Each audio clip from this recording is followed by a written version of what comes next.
It is always fascinating to be in Calcutta, the adventurous city. This part of the country is called the cultural capital of India. Fortunately, my previous speakers belong to this place, but I am from Tamil Nadu. There are a lot of similarities between Tamil Nadu and Bengal. Swami Vivekananda was initiated here, but he did most of his work in Tamil Nadu. Aurobindo initiated here, but he settled in Puducherry. Netaji Subhash Chandra Bose is a household name in Tamil Nadu. And I did not say much about Vande Mataram or our national anthem. So I am very happy to be in this great city. I think Ravi is not here. So when Ravi suggested that I should come and articulate on economic issues, I agreed a little bit reluctantly. And I also saw the invitation. I thought he would have just mentioned me as a chartered accountant. But he had the courage to mention me as the national convener of Swadeshi, Jagaran, Manch. We always take a little bit unconventional view of economics.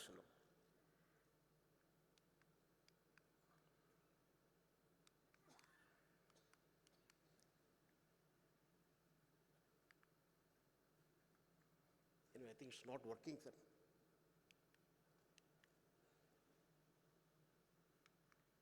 Please come.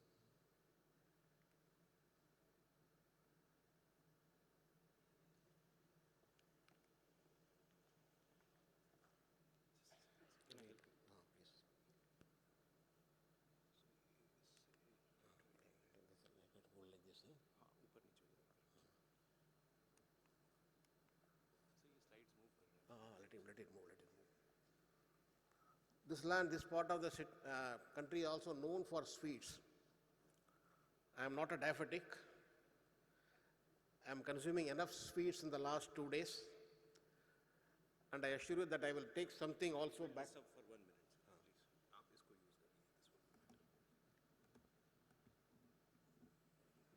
please. Move this, sir.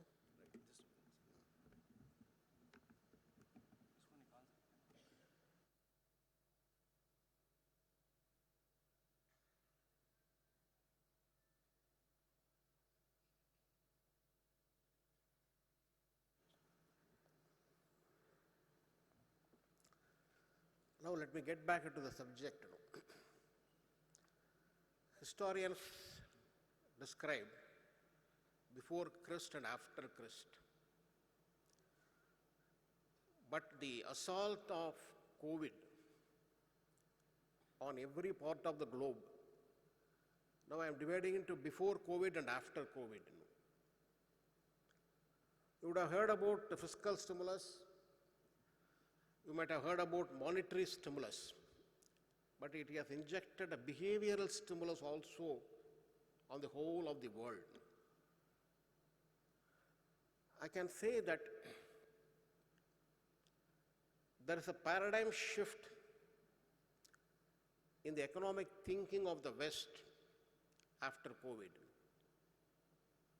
They have abandoned what they have been preaching to the rest of the world for the last 4+ decades. So at a macro level, I foresee the following things will dominate. Two of my previous speakers are very learned economists, and I must confess here, I am not an economist, I am only a chartered accountant, but I am an observer of the economy for the last 45 years. And I have visited every part of the country. Not only visited, I went to every village and stayed there for a while. So I think I can confidently say that my understanding of India is built over a period of 45 years. So I see the domestic employment and domestic economy will dominate the economic course. For two reasons, every country, they don't have time to look at the outside world.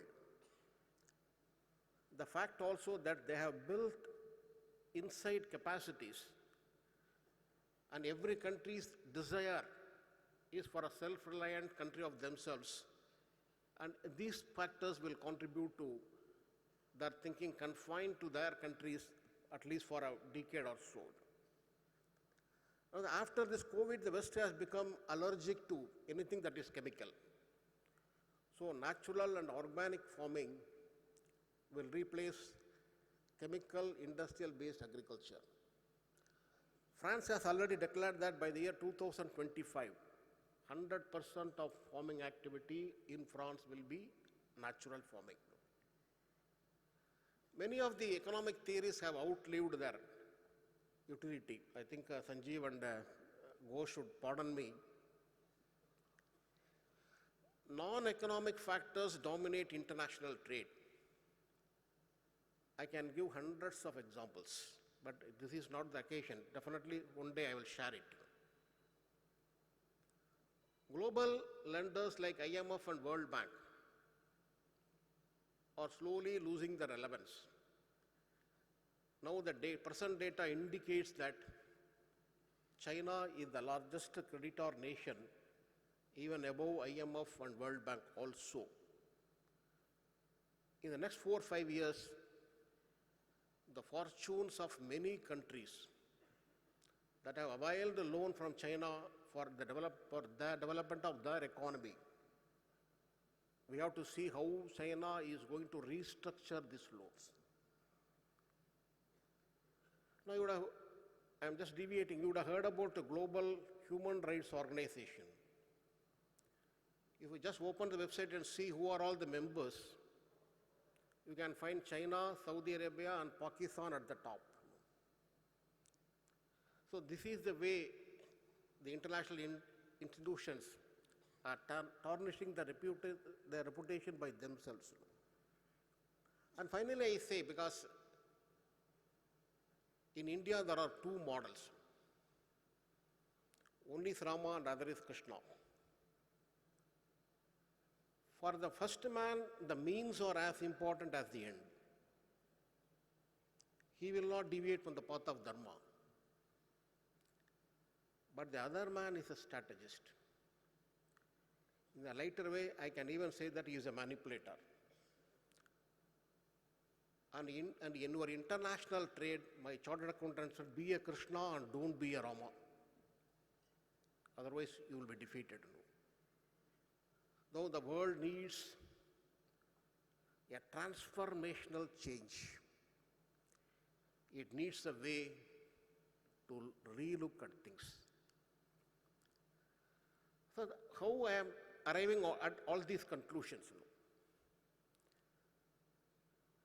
Now deglobalization is happening. The movement of capital among countries has reduced. There are discussions about re-globalization, decentralized globalization, de-globalization, etc. Ruchi Sharma has been writing extensively on this thing, and I tend to agree with him. The one conclusion I can draw is the violent globalization is gone forever. The degrowth. There is going to be a substantial fall in world GDP. Every part of the country, every part of the globe, there is going to be stagnation or negative growth. So the world is likely to witness degrowth. And as per WTO trade, the trade will grow at 1% during 2023. There is depopulation. My friend here, Sanjeev, I have learnt a lot from him 15 years before, where he used to bring out how the demographic in various parts of the country have contributed to the economic growth when they had this advantage. So now, deleveraging. As I told you, the world witnessed debt-fueled growth. The corporates also witnessed debt-fueled growth. that the era has come to an end. The indiscriminate lending undertaken by the Indian banking system from 2008 to 13 and the indiscriminate borrowing by the corporates, they have devastated the balance sheet of Indian banks for last 5-6 years. In any economic activity, whatever you do today, its impact will be felt after 5-6 years. So this deleveraging has started taking place. Now it will only go further from here. De-dollarization. Now when you study the American economy, it's a consumption-driven economy. Whatever the America wants to import, they can freely import, print dollars and settle it.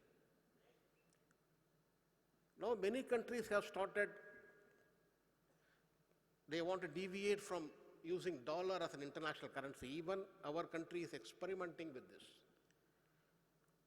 So if this trend goes on for some time, thus will topsy-turvy the American situation, because America will not be able to consume in the way in which they are consuming today. That will have its impact not only on United States of America, but on the rest of the world. So how the world growth is going to come, this all depends on this de-dollarization. I think as chartered accountants, I request that you should follow this trend. And China is no more the factory of the world. Nature is giving us advantages periodically. Now the business confidence in China is the lowest in the decade. The business confidence level is the lowest. So this is the time to strike.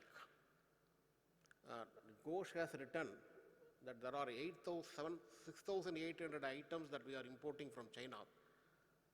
And we have found out that 6,700 items of this can be manufactured in India itself. If you can invest your capital and time for 2-3 years, in the initial period you may be incurring more cost than China. For the next 50 years belongs to you. So you please advise your clients and sensitize them on this. Now I want to stop with how the world moves. There's a third way. Third way is nothing but every country has its own development model, which is very dynamic. China is claiming to be a socialist country, but simultaneously they say that we are going to implement socialism with Chinese characteristics. That means that there is no universally applicable socialism, and socialism also differs from country to country and from time to time. So the capitalism and communism is now history. Every country has its own development model. The one-size-fits-all days are over. So India is the fastest growing economy, right on track. The size of the global economy is $100 trillion, and our size is $3.5 trillion. Small by any extent, no. But we are resilient, and our research shows that India will be a $10 trillion economy by the year 2030. Our domestic savings are $475 billion. And if you add gold, investment in gold, our savings are $950 billion. And we paradoxically call ourselves a capital-starved nation. But the truth is we are a capital surplus nation. In the year 1991, when the country embarked on globalization, we cautioned the country in their urge to augment foreign exchange reserves. every sector of the country was indiscriminately opened. Even at that point of time, my organization has advised caution. But financialization of the Indian economy is complete now. Your economy is strong. Your inflation rates are low. American economy is weak. American inflation rates are very high. The problem that America faces is several times more than the problem we face. But our rupee is weakening against the dollar. So this is the paradox that we put ourselves in. Our IT industry size is $225 billion. Our software engineers earn $225 billion, and we simply give it to China $125 billion for importing nuts and bolts. So we have several advantages. The data costs in India are cheapest. It has come down from 300 to 10 rupees per GB. So our Prime Minister has outlined an ambition to make India $1 trillion digital economy. Once we achieve it, I think we will become the intelligence capital of the world. Demography, I'm not going to deal much about it because yesterday Sridhar was talking about that, Ashok Jhunjhunwala talking about it, Sanjeev also spoke about that. The one data I want to give, the Prime Minister has described this decade as decade. And we are getting $100 billion of foreign exchange remittance from our Indian nationals. Our focus is excessively on foreign direct investment.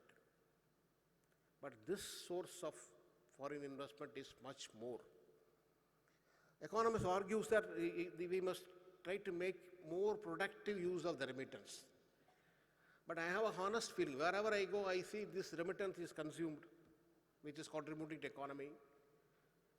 This remittance is introduced, is invested in a house, again contributing economy.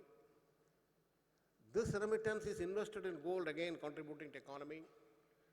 They buy a car, it is contributing to economic growth.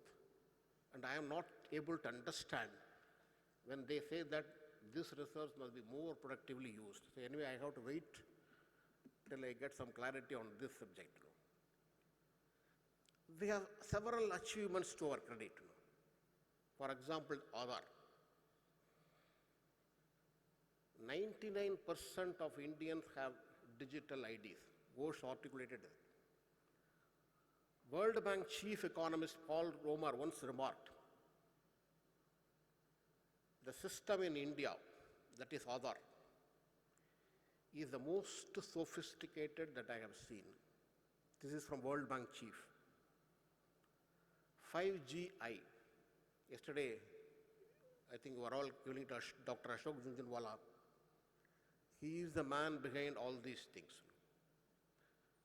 India is developing a telecom technology, and once it's become critical, and I am told that our telecom costs will come down by another 50%, and our telecom will reach the nook and corner of the country.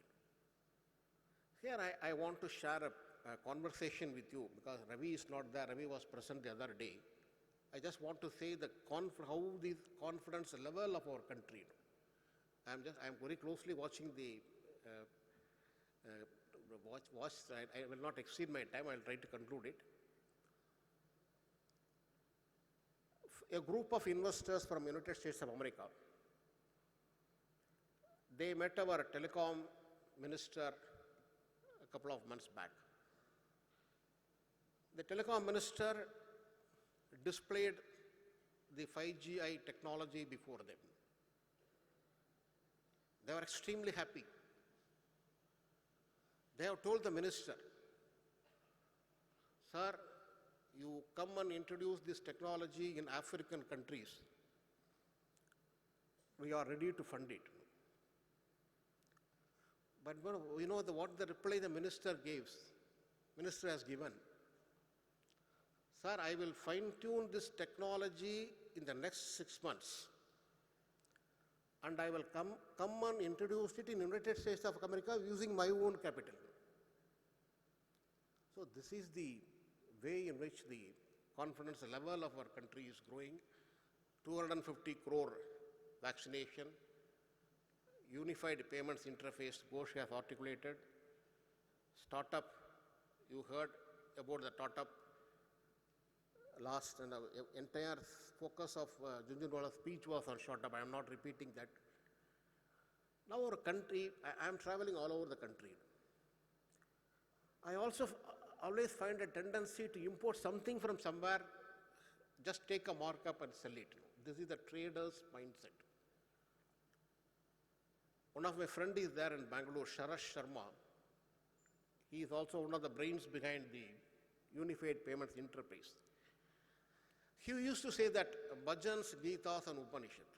This is an example. In bhajan, you need not even know what you are going to narrate. By just looking at the mouth of the person standing near you, you can also join this. Traders are like that. No? You can import, you can join any trader and import and do it. Then comes a little bit complicated technology. We are very good at it.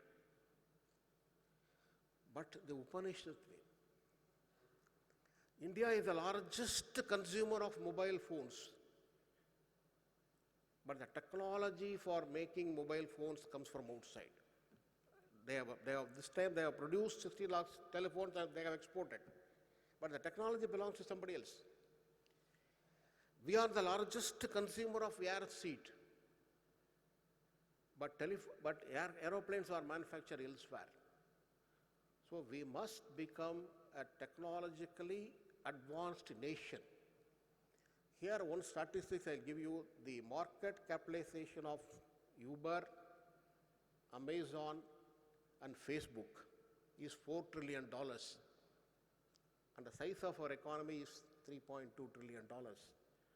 So you just see becoming the owner of a technology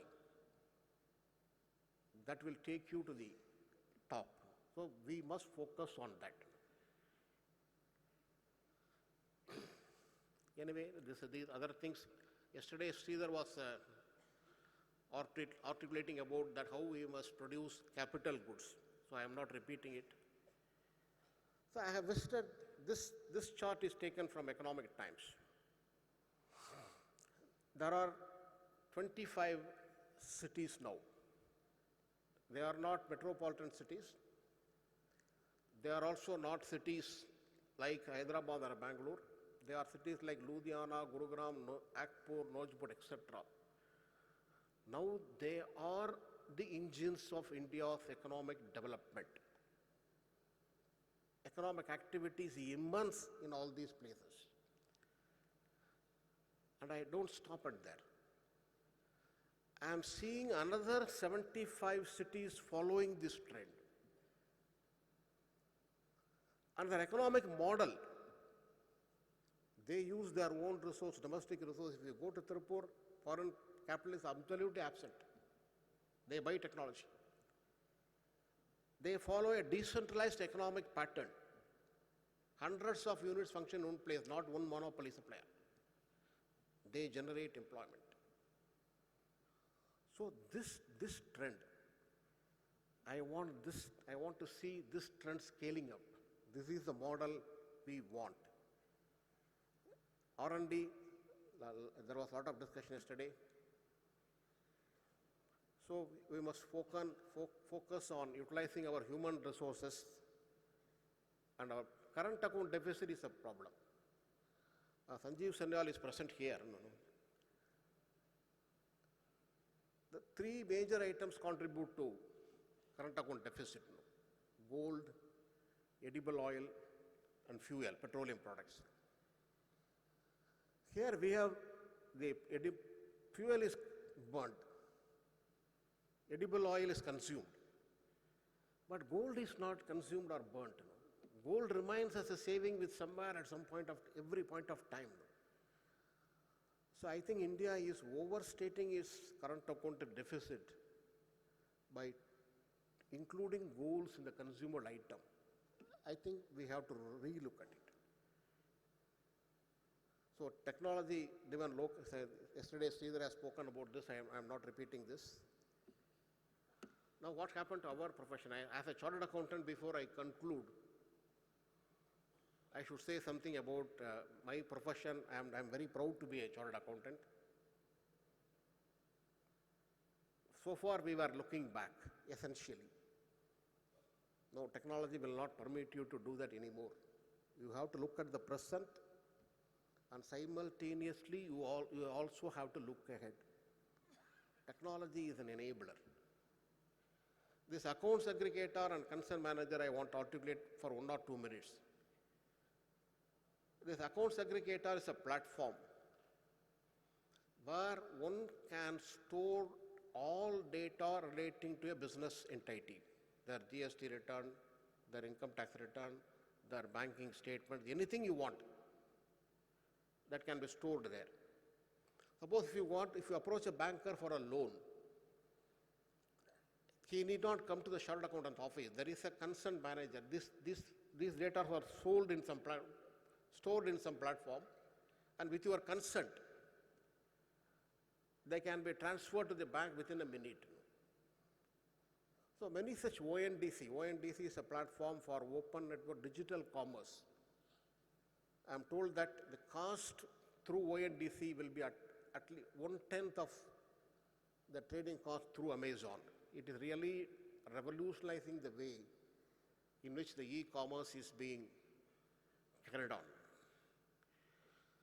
Now I conclude by quoting Dr. Vijay Govindarajan, who is also a chartered accountant. Now he is one of the most celebrated management consultants of the world. He has written a book under the title Three-Box Theory, where he quotes the example of Lord Shiva, Lord Vishnu, and Lord Brahma. In our life, due to passage of time,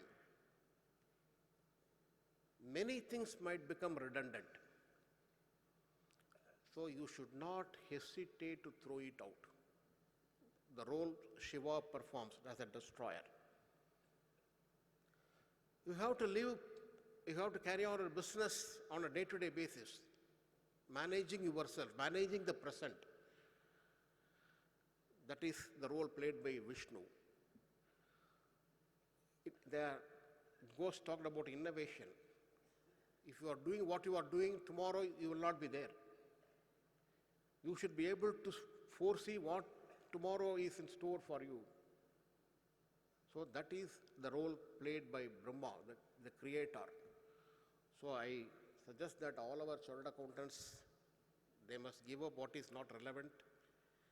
They must enjoy their present, and they should also focus on the future. So I am only a spokesperson. This presentation was prepared by Madurai office colleagues, 3 young articled clerks, Pooja, Srinivas, and Annapurni. So I dedicate this presentation to them. I once again thank the EIRC for providing me this opportunity. Thank you very much. Vanakkam, vanakkam, vanakkam.